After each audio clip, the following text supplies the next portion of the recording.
Hello friends, வணக்கம். நாம் இன்றைக்கி இந்த வீடியோவில் தேனி மாவட்டம் போடிநாயக்கனூர் பேருந்து நிலையம் அருகே அமைந்துள்ள ஜெய் ஜவான் வளாகத்தில் 26 ஜனவரி 2024 அன்று போடிநாயக்கனூர் வட்டார நகர முன்னாள் இராணுவத்தினர் சங்கத்தின் மூலமாக நடத்திய 73வது குடியரசு தின விழாவின் தொகுப்பினை பார்க்கலாம். அதுக்கு முன்னாடி நம்ம சேனல் இது வரைக்கும் சப்ஸ்கிரைப் பண்ணலையா? இப்போவே நீங்கள் சப்ஸ்கிரைப் பண்ணுங்கள். தேனி மாவட்டம் போடிநாயக்கனூர் பேருந்து நிலையம் அருகே அமைந்துள்ள ஜெய் ஜவான் வளாகத்தில் போடிநாயக்கனூர் நகர வட்டார முன்னாள் இராணுவ சங்கத்தினரின் சார்பாக 73வது குடியரசு தின விழா மிகவும் சிறப்பாக கொண்டாடப்பட்டது. இந்த விழா ஏற்பாடுகளை இந்த சங்கத்தின் தலைவர் மரியாதைக்குரிய எஸ் கணேசன் அவர்களும், சங்கத்தின் செயலாளர் மதிப்பிற்குரிய முருகன் அவர்களும், சங்கத்தின் கௌரவ தலைவர் மரியாதைக்குரிய சுப்பிரமணியன் அவர்களும் மற்றும் நிர்வாக குழு உறுப்பினர்களும் சேர்ந்து சிறப்பான முறையில் இந்த விழாவிற்கு ஏற்பாடு செய்தனர். இந்த விழாவிற்கு போடிநாயக்கனூர் வட்டாரத்தைச் சேர்ந்த அனைத்து முன்னாள் இராணுவ வீரர்களும் தங்களது குடும்ப விழாவிற்கு வந்து நடத்துவது போல் அனைத்து உறுப்பினர்களும் காலை முதற்கொண்டே இந்த நிகழ்ச்சிக்கு வரத் தொடங்கினர். போடிநாயக்கனூர் நகரத்து மக்கள் மட்டுமல்லாது போடிநாயக்கனூர் வட்டாரத்தைச் சேர்ந்த அனைத்து முன்னாள் இராணுவ வீரர்கள் மட்டுமல்ல, வீர மங்கைகளும் இந்த நிகழ்ச்சியில் கலந்து கொள்ள ஆர்வத்துடன் வந்திருந்தனர். இந்த நிகழ்ச்சியானது தமிழ்தாய் வாழ்த்துடன் தொடங்கப்பட்டது. இந்த நிகழ்ச்சியின் முடிவில் நமது தேசிய கீதம் இசைக்க நமது நாட்டின் மூவர்ண கொடியையும் முன்னாள் இராணுவ வீரர்கள் கொடியையும் ஏற்றி வைத்து சிறப்பு செய்தனர். இந்த நிகழ்ச்சியின் இடையே வந்திருந்த அத்துணை முன்னாள் இராணுவ சொந்தங்கள் அனைவருக்கும் இனிப்பு, கார வகைகள் மற்றும் தேநீர் கொடுத்து உபசரிக்கப்பட்டது. இந்த நிகழ்ச்சியின் ஒரு பகுதியாக நமது முன்னாள் இராணுவத்தைச் சேர்ந்த போடிநாயக்கனூர் அருகில் உள்ள அணைக்கரைப்பட்டி என்னும் கிராமத்தை சார்ந்தவருமான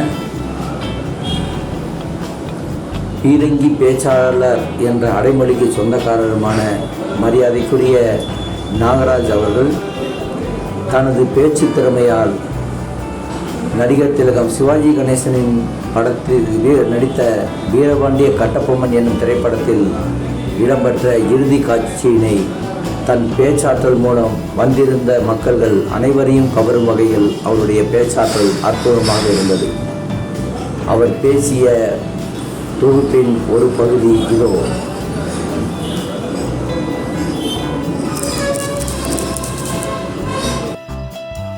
வெவ்வேறு குரல்களில் நானே பேசுகிறேன்.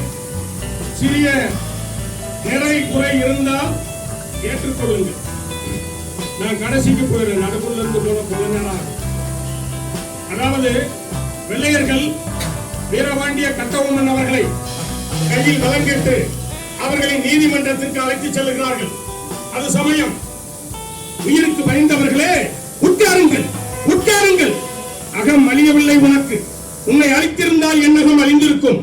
அல்லது எட்டப்பனும் தொண்டைமானும் இந்நாட்டில் பிறவாக இருந்தால் உனக்காக அகம் உண்டாகாது இருந்திருக்கும். நல்லவர்களை திட்டாது, இன்னும் ஏன் பயப்படுகிறாய்? உண்மையை கூறும் நாய்களை திட்டாதே என்று உரையவர்களே. நன்றி உள்ளது நாய் ஒன்றுதான், அதுவும் நமக்கு பெருமைதான். இருந்தாலும் இது இவன் யார் அதை சொல்ல? அதுவும் சரிதான். அடக்கியாலும் உங்களை சொல்ல அடிபட்ட இவனுக்கு என்ன உரிமை இருக்கிறது? டே எட்டப்பா, ஈன சொல் பேசாதே. நாவை எடுத்தை வாழ விரும்பினாய், வல்லவனை அளித்தாய். இனி நீ வாழ்ந்து கொள். கூலி கேட்டாய், கும்பிட்டாய், கோழையானாய், கூலியை பெற்றுக்கொள். ஆனால் அந்நியன் உன்னை போற்ற வேண்டும், அது உனக்கு இனிக்க வேண்டும் என்று நீ எண்ணாதே. நீ காட்டி கொடுத்தாய், நான் காட்டி இதே மண்ணில் விளைந்தவர்கள் தான். ஆனால் அவனோ நேற்று வந்தான், இன்று இருப்பான், நாளை போவான் என்ற எண்ணத்தின் இலக்கணத்திற்குட்பட்டவன். அவன் கட்டுப்பாட்டில் நீ கலங்காதே, அவன் பேச்சை கேட்டு மட்டும் நீ வாழாதே. நான் கூறுவது உனக்கு மட்டுமல்ல, எங்களோட சிங்கங்களாய் பிறந்து இங்கு குரங்குகளாய் கூடி நிற்கும் இந்த வீரர்களுக்கும் மானமற்ற மனிதர்களுக்கும் கூறுகிறேன். கூறுவது என்ன? காரி உமிழ்கிறேன். குற்றவாளியாக நீ ஏதேனும் சமாதானம் கூறி குற்றத்தை குறைத்துக் கொள்ள முடியுமா என்று பா. நாங்கள் ஒரு நாயை கொள்வதாலும் சட்டப்படி குற்றம் காணாமல் கொள்ள மாட்டோம். There is overrule. எத்தர்கள் நல்லவர்களாக நடிக்க எத்தனையோ வழிகளில் இதுவும் ஒன்று அறிவேன். ஆகப்போகும் முடிவையும் உடனறிவேன். ஊருக்கு பேருக்கு உன் நாடகத்தை நடத்தி காட்டு. நீ குற்றவாளிதானே, உன்னை கொல்ல தவறிய குற்றவாளி. எனக்கு பேச்சு நேர்மையான பதில் தேவை. கும்பனியாரின் கட்டளைக்கு நீ ஏன் அடங்கவில்லை? கும்பனி என்பது வாங்கவும் விற்கவும் வந்த ஒரு வர்த்தக ஸ்தாபனம். அதற்குள் அடங்க வேண்டியவை பொருள்கள், புருஷர்கள் அல்ல. கடைசியாக நாங்கள் வாங்கியிருப்பது அரசு உரிமை. உரிமையை வாங்குவதோ விற்பதோ எங்களுக்கு பழக்கமில்லை. அப்படி எவனாவது விட்டிருந்தால் அவனிடம் போய் கேட்டிருக்க வேண்டும் இந்த கேள்வி. அவன்தான் ஆற்காட்டு நவாப். அவன் உங்களை கேட்க சொல்லுகிறான், நீ அவனிடமே போய் கேள். மீண்டும் எனக்கு பேச்சு, அது என் கோபத்தை குத்துவதாகும். உணர்ச்சி உள்ளவனுக்கு தான் கோபம் வரும். உனக்கு வருவதாக கூறுவது பொய். கிழக்கில் சூரியன் இருக்கிறது, அது கூட எங்களை கேட்டுத்தான் எழும் விழும். அந்த கதையை இங்கு விடாதே அப்பனே. சூரியனே வேண்டாம் என்ற ஒரு ஆண் கூட அல்ல, இளம் பெண்களுக்கு உட்பட்ட கதையெல்லாம் இங்கு ஏற்கனவே ஏராளம். வேறு ஏனைய பாளையக்காரர்கள் எல்லாம் பணிந்து விட்டார்கள், பலனடைகிறார்கள். நீ ஒருவன் மட்டும் பணிய மறுப்பது உனக்கு ஒரு லாபமா?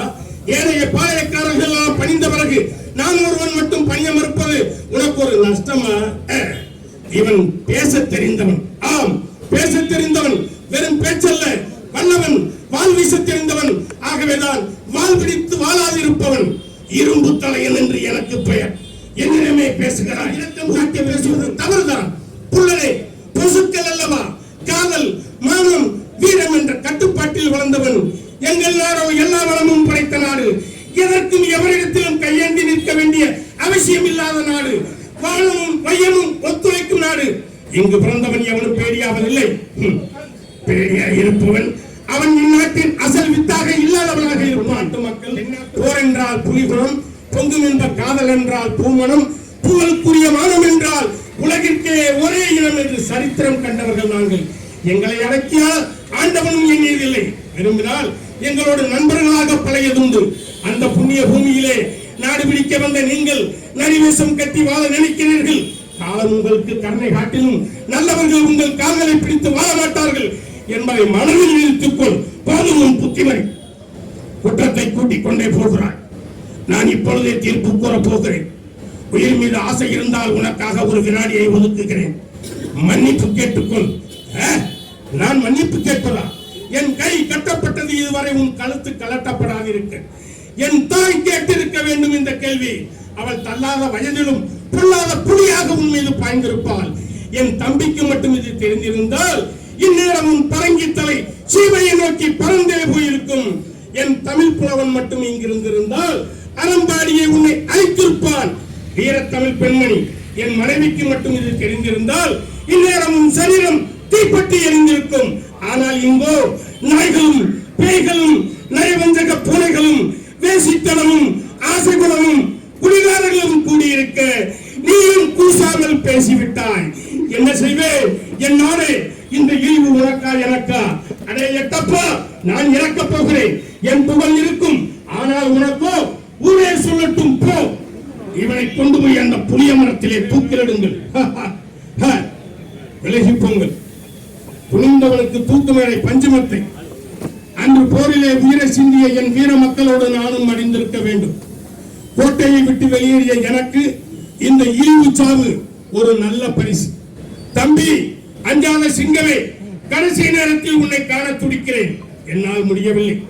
புன்னகை புரியும் தமிழ் மண்ணே, உன்னை விட்டு போவது ஒன்றே எனது வருத்தம். தடுக்கர்கள் சிலரால் என்று நீ தாழ்வுற்றிருப்பினும் எதிர்காலத்தில் ஆயிரம் இளம் கலைஞர் வருவர், உன் புகழை உயர்த்துவர். இதுவே எனது நிரந்தர ஆசை. ஜெய் ஹிந்த்.